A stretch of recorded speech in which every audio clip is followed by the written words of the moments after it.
Well, Professor Gabrielle Suder is an expert on European politics and economics from the University of Melbourne, and she joins me now. Gabrielle, thanks for your time today. Thank you. Who exactly is Sebastian Kurz? Sebastian Kurz is certainly one of the new generation political leaders that we see more and more in the Western world. As you said, 31 years old. He served as foreign minister in Australia, in Austria, of course, for the last 4 years, meaning that when he was 27, he actually started in a top position in politics, in government in Austria. He is therefore known for his very vibrant and dynamic discourse, and he is, whilst he's conservative and the leader of the People's Party since May, he is known in particular for two areas or maybe two ways of addressing the public, one of which is rather that conservative,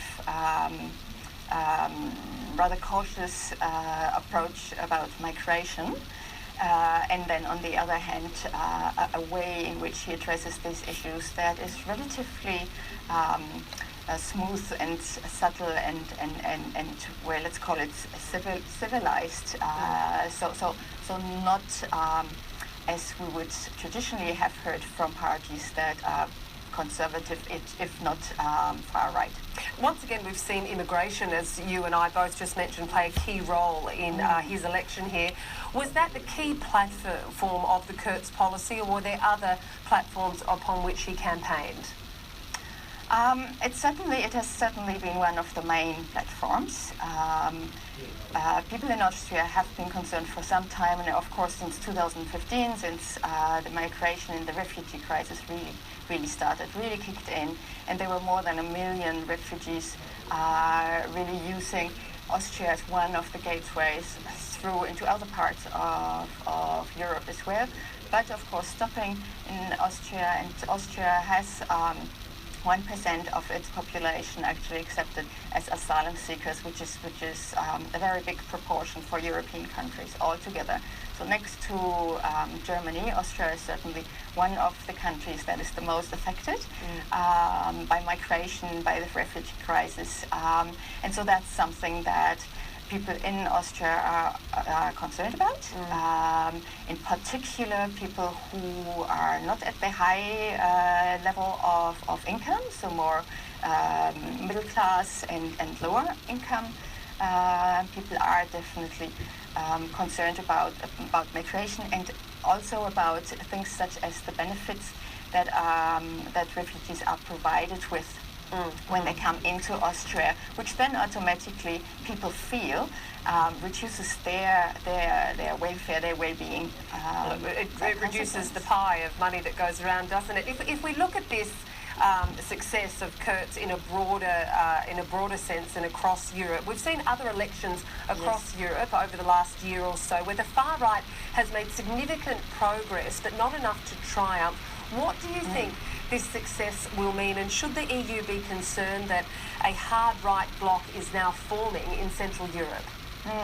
Yeah, that's a very good question. Definitely, we have seen this populism all across Europe altogether, and even more as we go into Central and Eastern Europe, actually.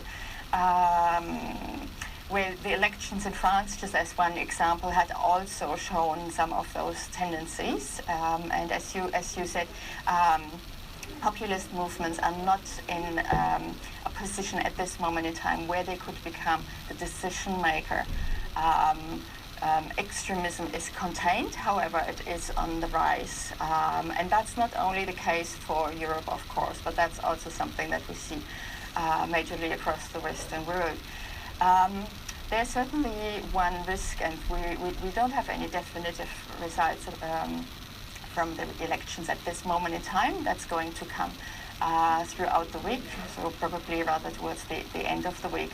But the one uncertainty that is still out there is what Kurz would do then in regards to coalition building. He will have, and the suggestion is that he will deal with the Freedom Party.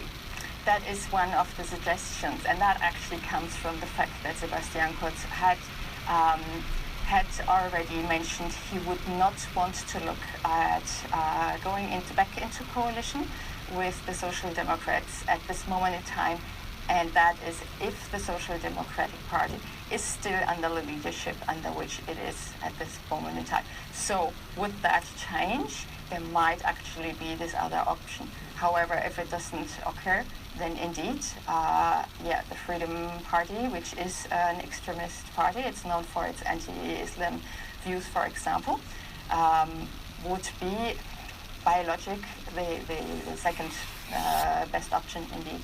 Okay, if best is the word. We will no doubt find out what coalition is struck over the next few days. Gabrielle Suder, many thanks for your time. Thank you.